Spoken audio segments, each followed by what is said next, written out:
Good morning to everyone. সকাল সকাল আমাদের বাড়ির ঠাকুরকে তোমাদের একটু দর্শন করিয়ে দিলাম। আর এই দেখো আমাদের বাড়ি কত অতিথিরা এসেছে। ওরা যখন আসে তখন তো ভালোই লাগে, আর যখন চলে যায় তখন সিংহাসনটাও খালি হয়ে যায় আর মনটাও খুব খারাপ হয়ে যায়। ওরা এসেছে অনেকটাই ভালো লাগছে। আর আমাদের কৃষ্ণ ঠাকুরের দেখো শুধু দুটো চোখই আছে, ভুরুও নেই, কিছুই নেই। তাই ভাবলাম আজকে একটু আর্ট করা যাক। তাই আর কি ফেব্রিক নিয়ে আমি বসে পড়েছি কালার করার জন্য। আর এই দেখো কালার তো কমপ্লিট হয়ে গেছে। এখন বলো তো তোমরা কি বাকি আছে?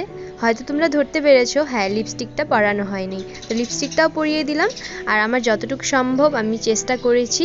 অতটা ভালো হয় নাই, আমি জানি না কেমন হয়েছে, আমাকে কিন্তু অবশ্যই জানিও। আর আমি ঠাকুরকে এখন সাজিয়ে নিচ্ছি। আমার ঠাকুরকে সাজাতে অনেকটাই ভালো লাগে।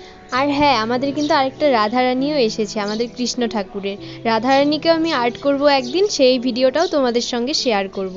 আর আমার ভিডিওটা যদি ভালো লেগে থাকে অবশ্যই একটা লাইক করে